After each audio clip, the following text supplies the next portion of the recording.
আসসালামু আলাইকুম।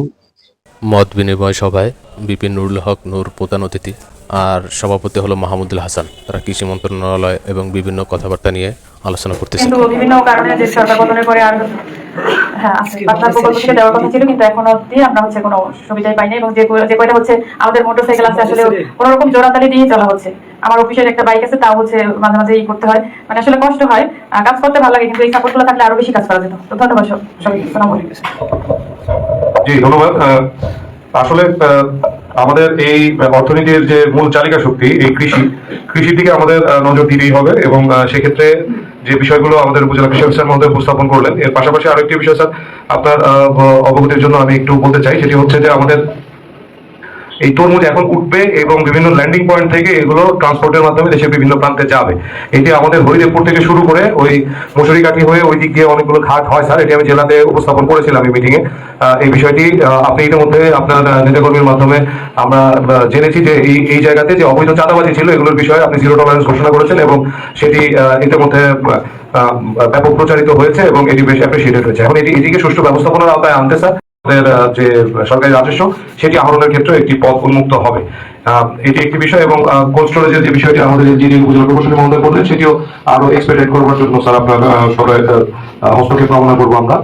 আমি স্যার এখানে এই 8 মাসের কর্মকালীন সময়ে যতটুকু দেখেছি সেটি হচ্ছে এই এলাকার মানুষের পানির বিশুদ্ধ পানির কল, যেটি আর কি কলের চাহিদাটা অত্যন্ত বেশি। আমরা এই পর্যায়ে এই আসার পর থেকে আমরা এই জনস্বাস্থ্য প্রকৌশল অধিদপ্তরের কোনো এই কল স্থাপনের কোনো বরাদ্দই পাইনি। এই বিষয়টিতে যদি আপনার মারফতে এটি আমাদের এলাকাতে আনা যায় এবং সেক্ষেত্রে শুধুমাত্র এই মানে বসতবাড়ি কেন্দ্রিক বা আবাসস্থল কেন্দ্রিক সরাসরি না করে যদি কমিউনিটি বেসড কোনো সাপ্লাই ব্যবস্থাপনা যদি আমাদের ডেভেলপ করা যায়, সেটি যেমন 8-10টি পরিবারের জন্য একটি পাম্প স্থাপন করে সার্বক্ষণিক পানি সরবরাহের সুযোগ তৈরি করা যায়, এই বিষয়টি একটু আমি সংক্ষেপে আপনার আমাদের জনস্বাস্থ্য প্রকৌশল অধিদপ্তরের সরকারের স্যার আমি আছি আব্দুল রহমান। আমরা ডিপিএসসি জনতা ওয়াটার সায়েন্টিফিক কাজ করে 1936 সাল থেকে। স্যার গণস্বাস্থ্য উপজেলা একটা বৃহৎ একটা উপজেলা। এখানে স্যার আসলে প্রতিদিন যদি একটা মিসিং হয়, পরবর্তীতে মিসিং এর যোগ হয়, এরকম একটা বিষয় কি। এখানে যে আমরা গত বছর আমাদের 24 এবং 25 সালে আমরা একটা বরাদ্দ পেয়েছিলাম গোবিন্দপুরে, কিন্তু 25-26 অর্থ বছর আমরা কোনো বরাদ্দ পাইনি স্যার। যার কারণে এই সংকটটা আরো বাড়ছে স্যার। তার মাঝখানে একটা বছর গিয়ে আমাদের যেটা আসলে প্রতিদিন প্রয়োজন বাড়ে, কিন্তু এখানে বরাদ্দ না থাকার খুব কমেছে প্রয়োজন স্যার। এখানে স্যার আমরা 24 বছরে যে বরাদ্দ পেয়েছিলাম এটা তার সমাপ্ত হয়েছে স্যার। কিন্তু আমাদের যে সাইজ অনুযায়ী আমরা স্যার যদি আপনাকে বলি, সেক্ষেত্রে আমাদের এখানে 5000 মতো গোবিন্দপুর হবে স্যার। স্যার আপনারা এখানে বললেন স্যার আপনার একান্ত আপনার চেষ্টা স্যার, আপনি নির্বাচনের আগে এখানে স্যার 4টি পাইপলাইন স্কিম আপনি এনেছিলেন এবং সেটা নির্বাচনের আগে কাজ শুরু করেছে এবং এখানে চলমান আছে।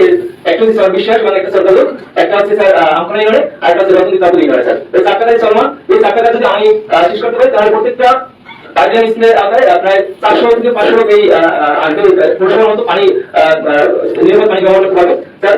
আর এখানে স্যার আসলে আমরা যেহেতু স্যানিটেশনের কাজকে দীর্ঘদিন যাবত আমাদের স্যানিটেশন প্রকল্প নাই, একটা স্যানিটেশন প্রকল্প পাশে হয়েছে, সেটা হয়তো আমরা বন্ধ করেছি স্যার। কিন্তু স্যার আপনার যদি সহযোগিতা পাই, এখানে একটি যদি প্রকল্প নেওয়া যায়, সেক্ষেত্রে স্যার একটি প্রকল্পের পর কর্মপরিকল্পনা হিসেবে আপনি বলতে চাই স্যার।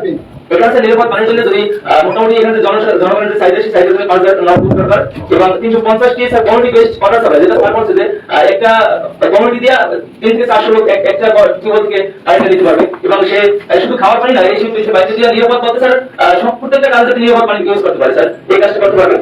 এখানে স্যার 350টি কমিউনিটি বেসড ওয়াটার সাপ্লাই, 5টি rural water supply sir. Community based আর রুরাল সাপ্লাই মধ্যে দুটো পার্থক্য স্যার।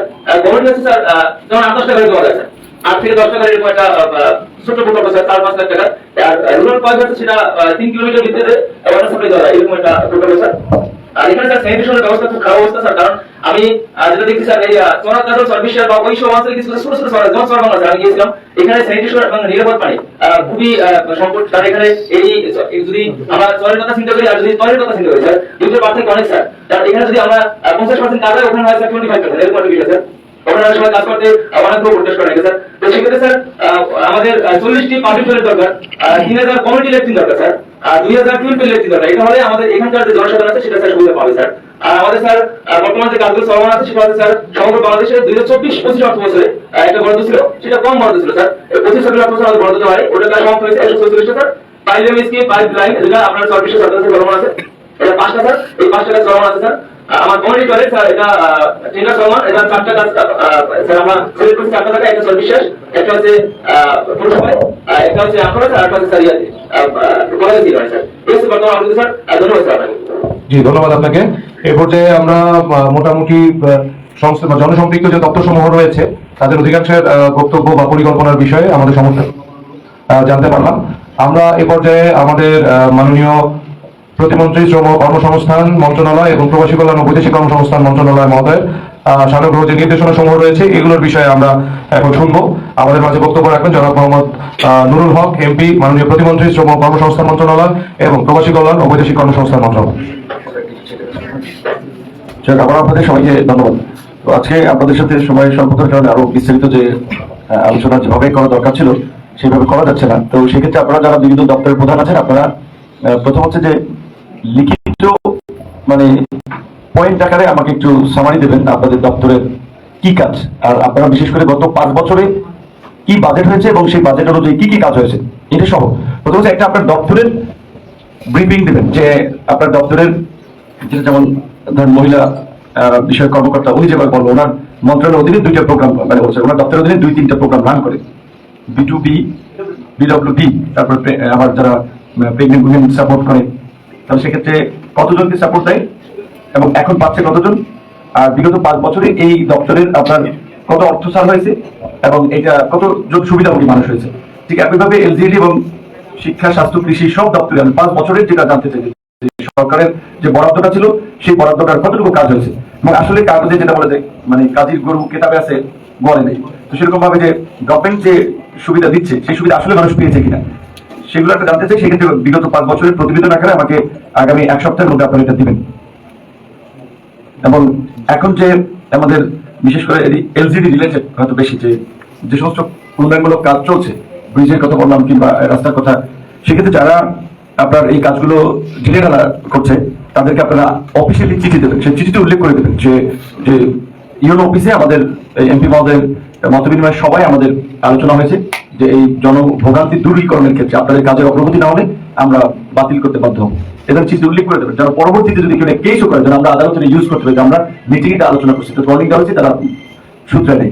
দ্বিতীয়ত হচ্ছে এই কাজের এখানে আপনার ওই যে পানি সম্পদ বিভাগের যারা আছেন আমাদের এখানে তো 3-4টা বড় বড় প্রজেক্ট চলতেছে, পুরানিয়া থেকে অবদার কাজ, তারপরে গলাচিপাড়ি যে পৌরসভার, এটাও তো আপনাদের অধীনে।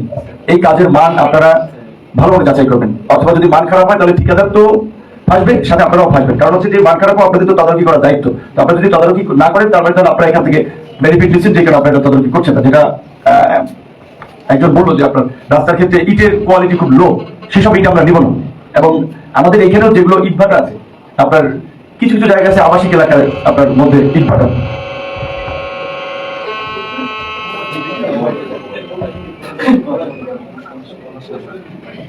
সেক্ষেত্রে ওই যে আপনার কাঠকোট খড় দিয়ে ইট পোড়াইয়া এই এখানে সাপ্লাই দেয়, সেগুলো আবার সরকারি কাজের ক্ষেত্রে তো অনেকেই দেখা যায় লাভ করার জন্য সুবিধা ব্যবহার করে, এগুলো ব্যবহার করা যাবে না। যারাই আপনার কাজ করবে সেটা আপনার তদারকি করবেন, ঘ্যাট জরিমানা করে দেবেন। আপনার ম্যাজিস্ট্রেট সহ যারা আপনার যাদের এই অ্যাক্সেস আছে, যে খবর পেলেই, এবং আপনার এখানে চেয়ারম্যান আছেন, সাংবাদিক আছে, কোথাও যদি আপনারা দেখেন অনিয়ম হয় আপনার আজকে করে সংশ্লিষ্ট দপ্তরের প্রধান বা ইউনোকে একটা মেসেজ দিয়ে দেবেন, এখানে আসেন আপনি হাতে হাতে ধরতে পারবেন। তারপর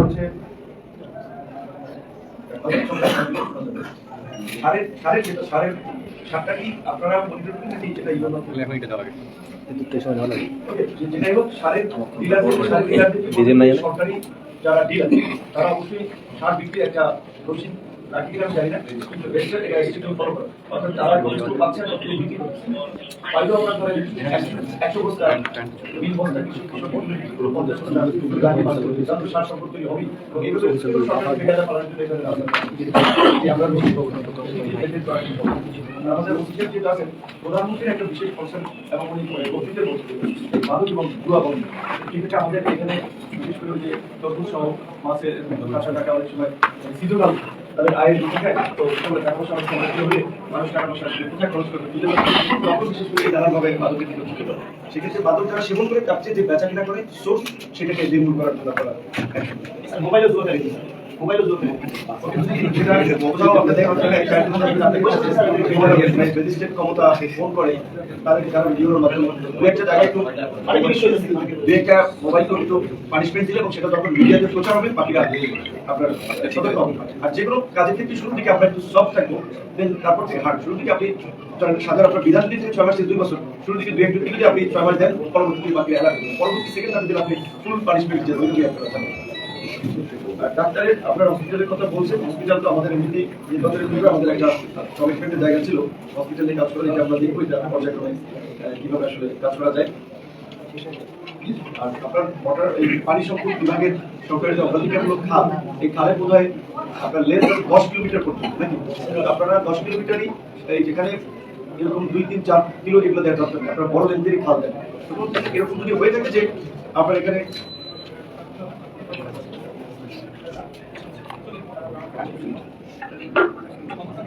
যেখানে আপনার আছে যে খালের লেন্থই 4 কিলো বা 3 কিলো, কিন্তু এই খালটা খনন করলে মানুষের উপকার হয়, সেই বিবেচনা আপনারা শর্ট মানে লেন্থের খাল দিতে পারেন। আদারওয়াইজ আপনারা যেহেতু গভর্নমেন্টের আপনার বাজেটই আছে আপনার 10 কিলো পর্যন্ত, সেটি বড় খাল আপনারা বিবেচনায় নেন। এবং অবশ্যই সেটা এখন আমি জনপ্রতিনিধি, আমার বাড়ির পাশের খালটা খনন করা লাগবে, কিংবা আরেকজন পাওয়ারফুল লোক তার আপনার পছন্দের জায়গাটা এটা দরকার নেই, যেটাতে প্রকৃতভাবে মানুষ বেনিফিটেড হবে সেটিকে আপনারা প্রাধান্য দেন। আর এখানে যেহেতু চেয়ারম্যানরা আছেন, চেয়ারম্যানরা ওনারা যেন ওনাদের মতো কাজ করতে পারে, সেক্ষেত্রে আপনারা সহযোগিতা করবেন, আমরাও সহযোগিতা করবো। কোনো ধরনের প্রেশার ক্রিয়েট করে রাজনৈতিক চাপ তৈরি করে সেগুলো করা যাবে না। এবং সরকারের যে সামাজিক সুরক্ষামূলক প্রোগ্রামের যারা সুবিধাভোগী, এই সুবিধাভোগীর লিস্টগুলো গভর্নমেন্টের ডিসিশনে যে ডিভাইস হবে, কিন্তু আপনারা উপজেলা থেকে শুরু করে দেন, আপনারা চেয়ারম্যানদের মাধ্যমেই করেন, যেগুলো ওই যে যারা পাওয়ার যোগ্য না তাদের নাম অন্তর্ভুক্ত ছিল বাদ দিয়ে নতুন লিস্ট করেন। এই প্লাস মাইনাস আপনারা করতে পারেন, এই যে আপনাদের রুটিন কাজ। সেই জায়গা থেকে যারা প্রকৃত সুবিধাভোগী, সেক্ষেত্রে আমাদের রাজনৈতিক আপনার আইডিওলজি বিবেচনা দরকার নেই। রাজনীতির মধ্যে থেকেই দলমত নির্বিশেষে সরকারি সুবিধা যারা পাওয়ার উপযুক্ত তারা পাবে। আপনারা কোথায় একটা জানেন যে এটা তো ব্যাংকের সাথে রিলেটেড, কৃষকদের 10,000 টাকা করে ঋণ থেকে ক্যাবিনেটে এটা মৌকুফ করা হচ্ছে। এটা যেটা কৃষি প্রধান দেশ, আপনারা বিশেষ করে কৃষক অফিসার আছে প্রান্তিক লেভেলের কৃষকদেরকে আপনারা কিছু সুবিধা দেন। আগে তো সরকার বিভিন্ন যেমন চার্টার দিত, বিভিন্ন ধরনের সুবিধা দিত, এটা রাজনৈতিক বিবেচনা। একবারে প্রান্তিক যারা তাদেরকে দেন। আরেকটা কথা হচ্ছে, এখানে যদিও এটা সবার জন্য প্রযোজ্য না, কিন্তু তারপরে এখানে আলোচনার বিষয় যে আমরা গত 1 বছর দেখছি, এটা খুবই দুঃখজনক যে আমরা জাতীয় পর্যায়ে আসলে রাজনীতি করে লাস্ট সরকার থেকে শুরু করে এই সরকার আমরা যে গুরুত্বপূর্ণ জায়গায় আছি, কিন্তু আমাদের এলাকায় যে সমস্ত অনিয়মগুলো হয়েছে সেগুলো এখন সামনে আমাদের অনেকের চাকরি চলে যাবে। বিশেষ করে আমাদের এই চরগুলো নিয়ে একবারই সরকারি অফিসাররাও কিন্তু ইনভলভ ছিল। এটা আমরা একটা খুব ভালোভাবে জানি যে এখানে বিশেষ করে কয়েকজন তারাও একটা দায়সারা ভূমিকা নিচ্ছে, কিংবা তারাও বেনিফিট দিচ্ছে। সরকারি হাট বাজারে যে ওই যে বিটা বরাদ্দ দেওয়ার যে বিধান, সেখানে প্রত্যেকটা জায়গায় ডিসিআর এর জন্য সরকারি যে নির্ধারিত ফি সমস্ত 100% জন্য 260 টাকা নাকি?